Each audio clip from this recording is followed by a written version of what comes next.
Baik, kita lanjutkan. Kita akan bahas tentang permohonan pewartanegaraan dapat dibedakan menjadi dua. Ada naturalisasi biasa. Apa itu naturalisasi biasa? Adalah orang dari bangsa asing yang akan mengajukan permohonan pewartanegaraan dengan cara naturalisasi bisa harus memenuhi syarat sebagaimana yang ditentukan pasal 9 Undang-Undang RI nomor 12 tahun 2006 seperti yang ada di slide materi saya. Salah satu syaratnya dari yang pertama telah berusia 18 tahun sampai yang terakhir adalah membayar uang kewarganegaraan ke kas negara. Ini yang merupakan syarat yang harus dipatuhi oleh orang asing yang ingin menjadi warga negara Indonesia. Lalu selanjutnya di materi saya ada naturalisasi istimewa. Naturalisasi istimewa ini diberikan sesuai dengan ketentuan pasal 20 UU RI nomor 12 tahun 2006.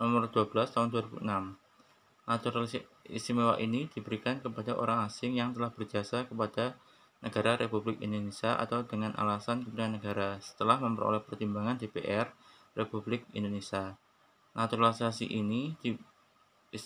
istimewa ini bakal diberikan jika menyebabkan orang asing tersebut mempunyai kewarganegaraan ganda.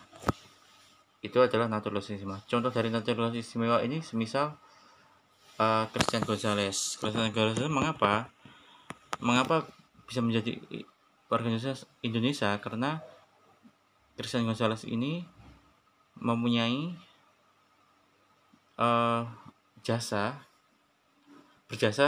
kepada negara atas kelincahnya dalam sepak bola, sehingga dia bisa menjadi warga Indonesia. Dia diberikan hak melakukan naturalisasi istimewa. Lalu peraturan perundang-undangan yang mendukung pelaksanaan Undang-Undang Kewarganegaraan adalah pertama UU RI nomor 9 tahun 1992 tentang imigrasi. Yang kedua PPRI nomor 32 tahun 94 tentang visa, izin masuk dan izin imigrasi. Yang ketiga adalah PPRI nomor 18 tahun 2005 tentang perubahan atas peraturan pemerintah RI. Yang keempat, Instruksi Presiden RI nomor 26 tahun 1998 tentang menghentikan penggunaan istilah pribumi dan non-pribumi. Lalu, kedudukan warga negara.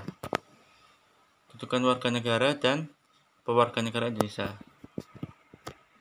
Kedudukan warga negara di dalam suatu negara sangat penting terkait hak dan kewajiban yang dimiliki. Yang kedua adalah perbedaan status kedudukan sebagai warga negara sangat berpengaruh terhadap hak dan kewajibannya, baik mencakup bidang politik, ekonomi, sosial, budaya maupun pertahanan dan keamanan. Selanjutnya, penyebab kehilangan kewarganegaraan Indonesia. Ini diatur di Undang-Undang Nomor 12 Tahun 2006. Yang mana adalah memperoleh kewarganegaraan lain atas kemauan sendiri. Jelas. Yang kedua, tidak menolak atau melepaskan kewarganegaraan lain. Ini akan hilang status warga negara Indonesianya. Lalu dinyatakan hilang kewarganegaranya oleh presiden atas permohonan sendiri yang bersangkutan sudah berusia 18 tahun bertempat tinggal di luar negeri. Yang keempat, masuk dalam dinas tentara asing tanpa izin dari presiden. Yang kelima, secara sukarela masuk dalam dinas negara asing. Yang selanjutnya sampai terakhir, ini silakan dibaca sendiri di PowerPoint saya yang saya tampilkan ini. Lalu selanjutnya, prosedur permohonan WNI pada dasarnya terdapat pasal 10, 11, 12, dan 13 Undang-Undang Nomor 12 Tahun 2006 tentang Kewarganegaraan, yang mana Prosedurnya adalah pertama permohonan diajukan kepada Presiden RI oleh pemohon secara tertulis dalam bahasa Indonesia di atas kertas bermaterai cukup dan sekurang-kurangnya memuat nama lengkap, tempat tanggal lahir, dan kewarganegaraan asal. Lalu selanjutnya adalah prosedur kedua adalah jika permohonan dikabulkan, maka ditetapkan dengan keputusan Presiden paling lambat 3 bulan sejak permohonan diterima. Yang terakhir, prosedur terakhir adalah permohonan yang dikabulkan harus diberitahukan kepada pemohon paling lambat 14 hari terhitung sejak keputusan Presiden yang telah ditetapkan. Itu adalah prosedurnya. Sekian video dari saya, terima kasih. Lalu saya beri tugas, silahkan dibuka halaman 27. Ini tugas individu, dikerjakan yang aktivitas individu, ditulis di kertas lalu dikumpulkan di GCR. Untuk teknisnya seperti biasa, yaitu menuliskan nama lengkap, tulisan harus lengkap, jelas, dan rapi.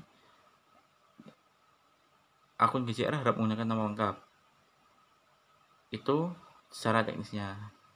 Lalu jika ada pertanyaan bisa ditulis di kolom komentar. Pak Iman tunggu like, komen, dan subscribe-nya. Terima kasih. Akhir kata, wassalamualaikum warahmatullahi wabarakatuh.